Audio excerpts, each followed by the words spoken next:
একদম মুষলধারে বৃষ্টি নেমে গেল, পাকলে একদম লাল হয়ে যায়।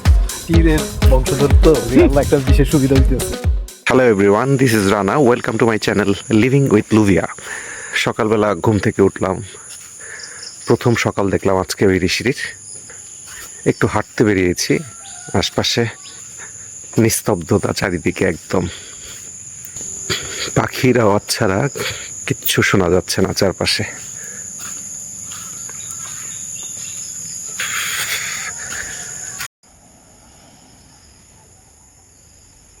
এখন সকাল 7টা বাজে, সকালে হাঁটতে বেরিয়েছি। দোকানপাট একদম কিছুই খুলেনি। আমরা ঢাকা থেকে এদিক থেকে এসেছি, আর এই রাস্তাটার শেষ মাথায় সোমেশ্বরী নদী। এখান থেকে মাত্র আধা কিলোমিটার দূরেই এই রাস্তা ধরে যেতে হয়।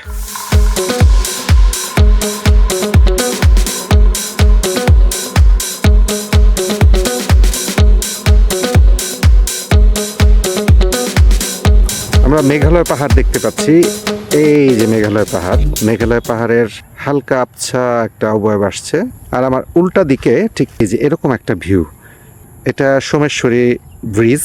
সোমেশ্বরী নদী দুই ভাগ করে দিয়েছে এই অঞ্চলটাকে, একটা দুর্গাপুর এবং একটা বিরিশিরি।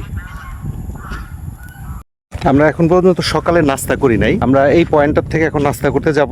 এরপরে আমরা চুনামাটির পাহাড়, তারপরে এবং বিজয়পুর, বিভিন্ন কয়েকটা টুরিস্ট পয়েন্ট আছে, ওগুলি দেখতে যাব। তো আমরা নাস্তা শেষ করি।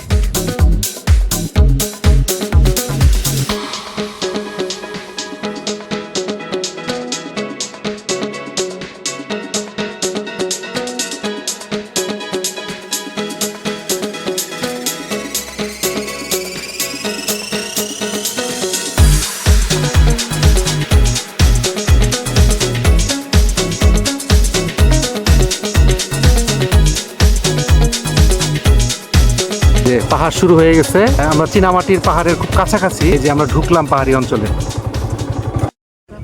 মূলত এইটাই সেই সাদা মাটির পাহাড়, বিরিশিরির শেষ দিকে একদম বর্ডারের প্রান্তে।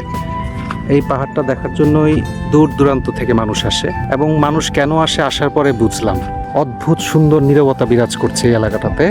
এবং আসার পরে আপনার মনে হবে আপনি নিজের এলাকা থেকে অন্য কোথাও চলে আসছেন, ভাল লাগবে। মাত্র পরিচয় হলো আমাদের, ওনারা একদম সীমান্ত এলাকার মানুষ। মাত্র আমরা জানলাম। আঙ্কেলদের সাথে একটু কথা বলি। আঙ্কেলদের নামটা একটু বলেন। আমার নাম মোহাম্মদ তামিম। আর আমার নাম সাদাফ ইব্রাহিম।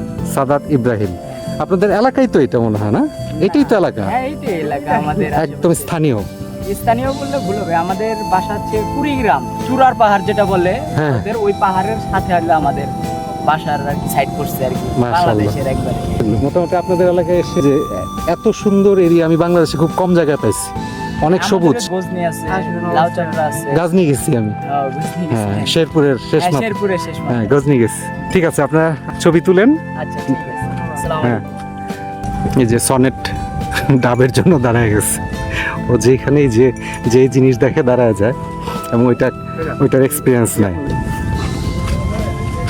এটা কি আমার?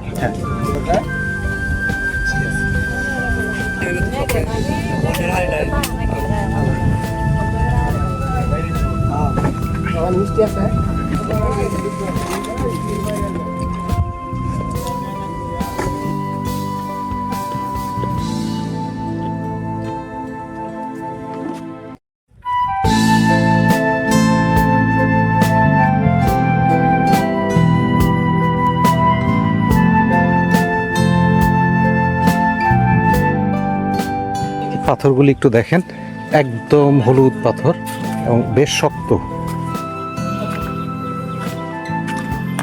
এবং পানিগুলি কিন্তু অদ্ভুত রকম সবুজ। এরকম সবুজ পানি সাধারণত ঢাকায় দেখা যায় না। এবং এই সবুজ কিন্তু একদম পরিষ্কার সবুজ, অন্য কোনো কারণে এটা সবুজ না, প্রাকৃতিকভাবেই সবুজ পানি। এই পাথরগুলি একদম গোলাপি রঙের চুনা পাথর, ভীষণ শক্ত, খুব সুন্দর একটা পার্পেল কালার আসে পাথরগুলির থেকে। ভিডিওতে হয়তো বোঝা যাবে না, আমরা খালি চোখে একদম পার্পেল কালার দেখছি।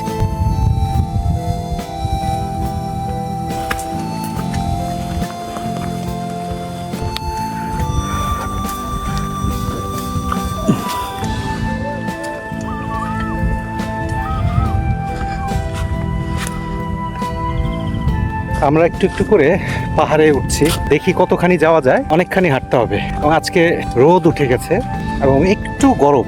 কালকে পর্যন্ত গরম ছিল না, আজকে একটু গরম পড়ে গেছে, তবে প্রচুর বাতাসের কারণে অতটা খারাপ লাগছে না। আমার সামনে আমার ভাই সনেট হাঁটছে, কত দূর যাওয়া যায় দেখি। এই দেখাই,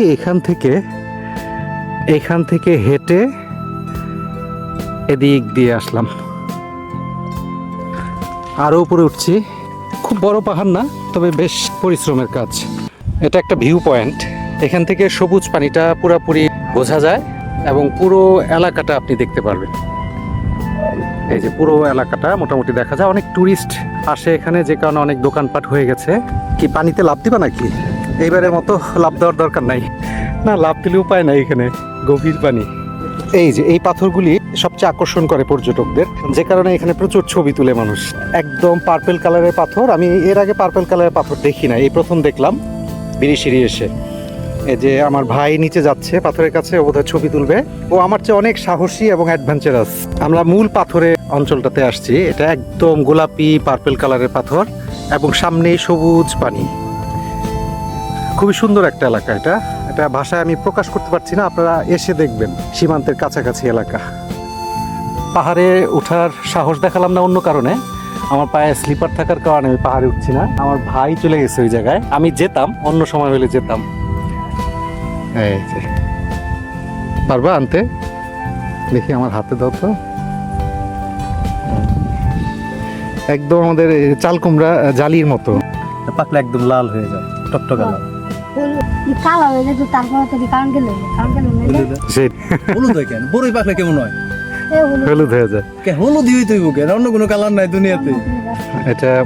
এটা মন গোটা, আর এটা কেস্তল, টিয়া পাখি খায়। মানুষও খায়, ভাজি করে খাওয়া যায়। আচ্ছা,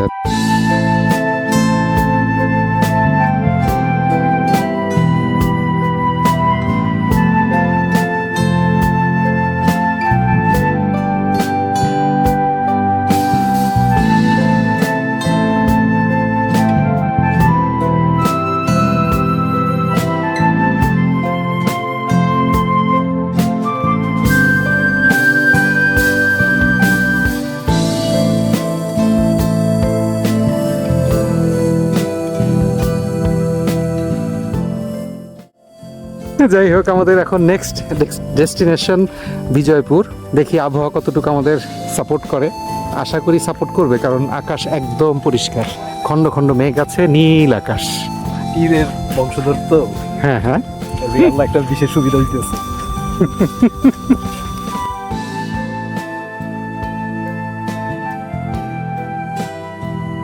বিজয়নগর জিরো পয়েন্টের কাছে আমরা বসে চা খাচ্ছি। আমাদের থেকে মাত্র 50 গজ দূরেই বর্ডার। ছবি তোলার অনুমতি নাই দেখে হয়তো আমরা ওদিকে ছবি তুলতে পারি নাই। ইউজারের একটা অংশ আপনাদের দেখাচ্ছি।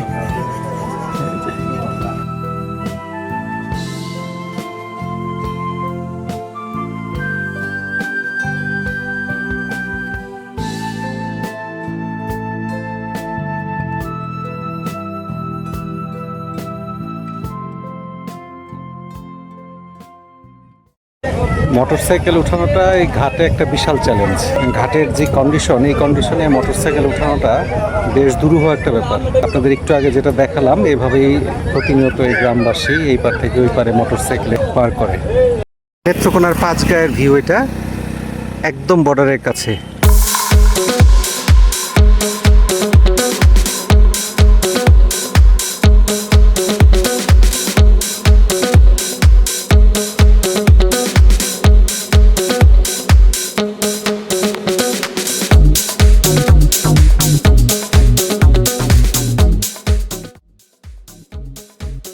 তো মুষলধারে বৃষ্টি নেমে গেল, একদম মুষলধারে বৃষ্টি। এটা কল্পনাও করি নাই এখন এত জোরে বৃষ্টি নামবে।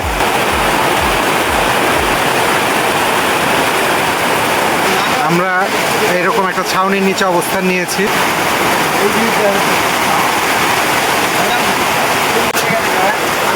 এখন আর পাহাড়গুলো দেখা যাচ্ছে না, বৃষ্টিতে মেঘে সব ঢেকে গেছে। পাহাড়গুলো মেইনলি এই যে এই পাশে ছিল, আপনারা যতক্ষণ দেখতেছিলেন, কিন্তু এখন আর দেখা যাচ্ছে না। আমরা সম্পূর্ণ মেঘের ভিতরে ঢুকে গেছি।